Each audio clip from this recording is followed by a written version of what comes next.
aux États-Unis. Je vous remercie, Madame la Présidente. Merci aux intervenants de leur participation. Avant de prononcer ma déclaration, je voudrais souhaiter la bienvenue au ministre des Affaires étrangères Genou et au ministre des Affaires étrangères Alvarez. Et nous attendons leurs exposés. Les États-Unis continuent d'essayer de remédier à la dégradation de la crise humanitaire, à l'insécurité qui règne en Haïti, et nous continuons d'essayer de trouver des solutions dans l'intérêt de tous les Haïtiens. Nous croyons comprendre que le Premier ministre Henry cherche ou espère avoir un accord. C'est la fin de l'année. Nous sommes d'un optimisme prudent après la déclaration de membres de la société civile qui sont favorables à un accord.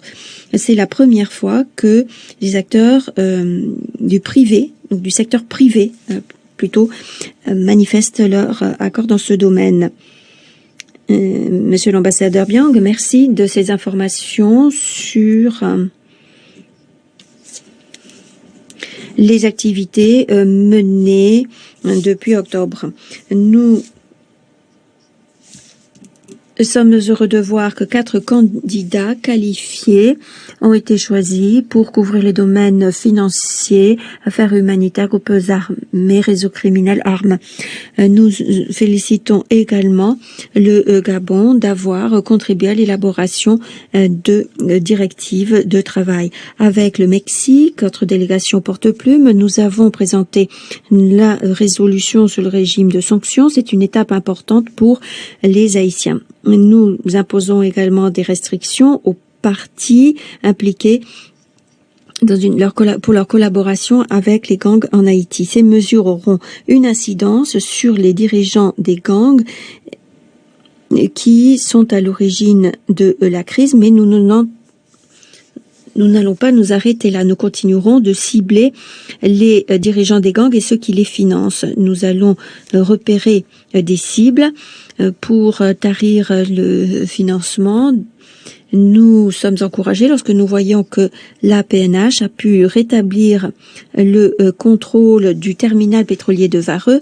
Néanmoins, la violence et l'insécurité restent une préoccupation quotidienne des Haïtiens.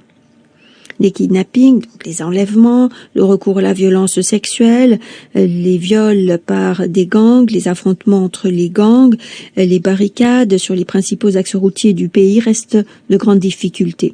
Par conséquent, nous continuons d'assister sur le soutien de la communauté internationale, y compris une force multinationale non onusienne telle que demandée par le gouvernement. Nous apportons plus de 90 millions de dollars de soutien depuis 18 mois et nous continuerons d'apporter un soutien crucial au bilatéral. Nous continuons également d'apporter une aide salvatrice aux Haïtiens qui ont du mal à faire face à une situation humanitaire qui se dégrade rapidement, avec des situations qui sont quasiment des situations de famine dans certaines régions du pays, un pays aussi touché par le choléra.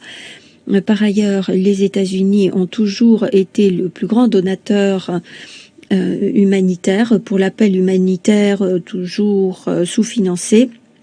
Nous demandons à ce qu'une aide soit fournie suite au séisme.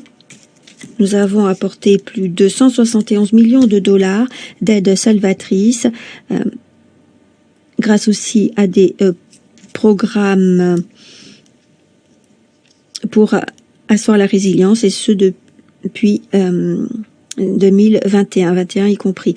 Nous essayons également de lutter contre le choléra, d'apporter des produits essentiels à Port-au-Prince et dans l'ensemble du pays pour les communautés vulnérables. Nous demandons à tous les donateurs d'accroître leur soutien dans cette période cruciale.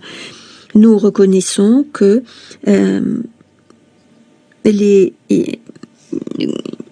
qu'il faut qu'il y ait des solutions inclusives, un consensus inclusif pour faire avancer un accord politique. Nous reconnaissons la nécessité d'appuyer les réformes institutionnelles tout en répondant aux besoins humanitaires et sécuritaires du pays. Les États-Unis cherchent à s'attaquer aux causes profondes de l'instabilité, à se focaliser sur la réforme du secteur de la sécurité, sur l'engagement civique et les possibilités économiques. Nous encourageons aussi les partenaires à participer et à contribuer au panier de fonds Sans améliorer la sécurité, les progrès politiques, économiques et humanitaires seront impossibles. Nous encourageons la communauté internationale à continuer de braquer les projecteurs sur Haïti en contribuant à répondre à tous ces besoins. Merci aux États-Unis de leur déclaration. Je donne maintenant la parole à l'Irlande. Je vous remercie, Madame la Présidente.